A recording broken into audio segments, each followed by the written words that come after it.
It's the real news. I'm Aaron Mate. Just days before the midterms, President Trump is threatening to send up to 15,000 U.S. troops to the border with Mexico in response to a migrant caravan of Central American asylum seekers. As far as the caravan is concerned, our military is out. We have about 5,008. We'll go up to anywhere between 10 and 15,000 military personnel on top of Border Patrol, ICE, and everybody else at the border. Nobody's coming in. We're not allowing people to come in. They're trying to get up any way they can. They're trying to get up by train. They're trying to get up by truck and by buses. We're going to be prepared. They're not coming into our country. And one other thing important, we're not doing any releases anymore. We're not going to release and let them never come back to trial. We'll build tent cities. We'll build whatever we have to build in terms of housing. Thousands of troops have already been called up under so-called Operation Faithful Patriot. According to Stars and Stripes, the Pentagon is deploying 39 military units who are, quote, armed and authorized to use force to defend themselves, unquote. Along with his threats to potential asylum seekers, Trump has floated conspiracy theories about them, including that the caravan includes MS-13 gang members and, quote, Middle Easterners. On Wednesday, Trump said he thinks that billionaire liberal financier George Soros might be funding the caravan. You think somebody's funding the caravan? You think anybody's paying for the caravan? I wouldn't be surprised. Yeah, I wouldn't be surprised. No, I don't know who, but I wouldn't be surprised. A lot of people say yes. Joining me now is Todd Miller. He is a journalist covering border and immigration issues, author of Storming the Wall, Climate Change, Migration, and Homeland Security. Welcome, Todd. You've been covering how the border has been militarized for years now. Talk about what Trump is doing here, what we know about this operation that he has ordered. Yeah, so currently I believe there's been about 5,000 or 5,000 to 6,000 soldiers have been authorized to go to the U.S.-Mexico border, active duty. So if you remember correctly, there's in April, there was a deployment of National Guard. So there's about 2,000 National Guard that are already on the U.S.-Mexico border.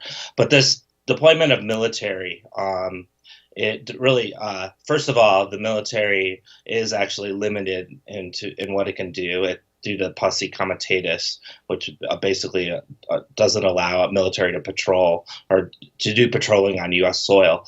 And so what it will do is what the National Guard has been doing, which is basically reinforce Border Patrol or Customs and Border Protection in general. So the military will probably be in like surveillance monitoring centers. They might be flying, doing overflights, doing surveillance. They might be like clearing brush away from the border wall, stuff that the National Guard has been doing. And what the purpose is then to quote unquote free up the Border Patrol, so the Border Patrol can patrol more. And so you can see like with the announcement, the Trump announcement of the soldiers, that part of it is not really unpacked. It's basically, there's a lot of hyperbole. There's a lot, it's a ramped, it's pretty much ramped up rhetoric. The soldiers are going to go and confront the people coming in the caravan who are right now in southern Mexico, more than 1,000 miles away from the U.S. southern border, and so there's that part of it, and then there's a historical part of it. All right. Before we get to the historical part, first of all, I mean, it's even been acknowledged in internal Pentagon studies that they're not even convinced that the majority of the caravan members will even make it to the border, putting aside the question of whether or not we should be threatening people who are seeking asylum. But it's even acknowledged that these people, already so far away that only a small amount will even likely make it to the U.S.-Mexico border. But talk about the caravan itself, what we know about who's in it. This is not the first caravan. These things are often organized to call attention to the very conditions that these people are now fleeing. But this one, from what I've read, appears actually to be much more, actually less organized and more organic, more a result of people directly fleeing increasingly dire conditions. Yeah, this one is, at its peak, it was 7,000 people, and coming from Honduras. You hear a lot of people, there's different organizers, but there's still a lot of people that heard about it, right, through different means, social media included, and joined in.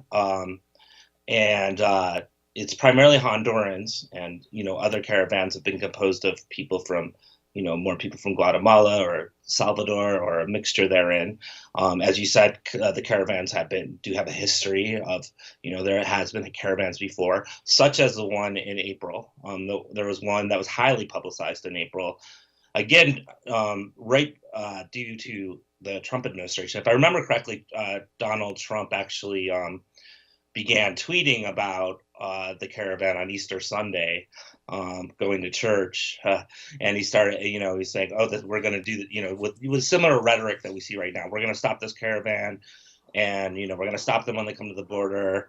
And when that caravan arrived to the border, and it was about 1,500 people, it was about maybe 300 people that actually arrived. So if you look at those proportions, perhaps there will be maybe less, probably less than 1,000 people once it does arrive to the U.S. border. And most of those people that arrive will be asylum seekers. So what they're going to do is present themselves at the ports of entry and to claim asylum. And so that's probably most likely the scenario that will happen with this one. Let me go to a clip. This is a top U.S. general, the head of the U.S. Northern Command, speaking this week at a news conference about the military plans for the border. By the end of this week, we will deploy over 5,200 soldiers to the southwest border. That is just the start of this operation. We'll continue to adjust the numbers and inform you of those, but please know that's in addition to the 2,092 that are already employed from our National Guard Operation Guardian support that's been so effective. Why not use the National Guard forces? And will the forces, the active duty troops on their way, will those soldiers be armed? We have the authority given to us by Secretary Mattis. The units that are normally assigned weapons, they are in fact deploying with weapons. So that is General Terrence John O'Shaughnessy. He is the head of the U.S. Northern Command. So Todd, how does this deployment fit into the history of border militarization that you mentioned before, a topic you've been covering for a while now? Yeah, the military itself has been on the border since, the early 1980s, really, mainly doing joint task force operations with the U.S. Border Patrol. Again, they're mainly in a support role due to the law. They're not allowed to be actively patrolling. So when he says they're going to be armed, I think he means that they'll be able to respond in self-defense. However, in many of the kind of joint task force operations that they've engaged in, they have actually done patrolling in many occasions, including in the late 1990s. The Marines killed a young sheep herder in Texas, who they thought was who they claimed was a drug smuggler, and he was just a young boy named Ezequiel Hernandez, who was tending to his sheep, and so that caused a bit of caused a lot of press and a lot of attention and scrutiny upon the military.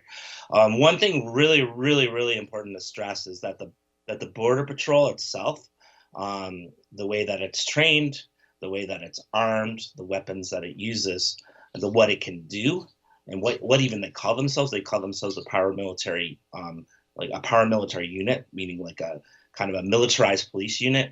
It's important to say that the Border Patrol is like the military itself. So when the military comes in and does support to the Border Patrol, that is reinforcing what is already been called by people a domestic army on U.S. soil. It's supporting this domestic army on U.S. soil. So when you live in the borderlands, like where I live in Tucson, you're surrounded by an area where the Border Patrol can roam. They do patrols. They have what the ACLU calls extra constitutional powers, where they can pull people over for and search and seize people, and question people, interrogate people, put up checkpoints, all kind of like mangling the Fourth Amendment. And so it's in this zone that this military comes and reinforces. And the Border Patrol has massively increased over these years, massively If you go back to the early 1990s, it was 4,000. Now it's about 21,000 agents. So it's a fivefold increase over 25 years of a much longer history. It's the most historic increase of armed enforcement agents that we've had ever. And so the military just kind of joins in this apparatus. This and you have the Border Patrol and all kinds of like advanced technologies at their disposal, and plus their collaboration with the local police units. You do have this nexus, this apparatus that is quite formidable. So what then is the historical significance of this moment when, on top of the massive militarization that's already been proceeding steadily over the years, now you have all of a sudden this influx of thousands, Trump saying possibly up to 15,000 troops? Where do you place this moment in the history of border militarization? It's significant. If he sends up to 50, if he sends 15,000, that would be the largest deployment of military on the border ever. And even this, bringing 5,200 is very significant. And the moment at hand, I mean, the week before the midterm elections, the kind of stressing of the border and immigration that the Trump administration has been emphasizing for, in this election cycle, there's a political angle that seems to be ringing, true in these actions, these claims of actions like 15,000. Will it actually happen that 15,000 troops go on, or will it be limited to 5,000? That's still in question. But regardless, it is in terms of active military deployment at once. I don't think there's ever been anything like it before. So it does have that real historic significance. If it goes to 15,000, then you have more troops that are deployed in Afghanistan on the border. And so what is already a massive militarized apparatus, as we were just discussing, then becomes even more, bolstered. And so it does come with significance, but I would say, that it's coming with, it's almost like it seems like a campaign slogan or a campaign commercial of some sort as well. We'll leave it there. Todd Miller, author and journalist. His latest book is Storming the Wall: Climate Change, Migration, and Homeland Security. Todd, thank you. Thank you. And thank you for joining us on The Real News.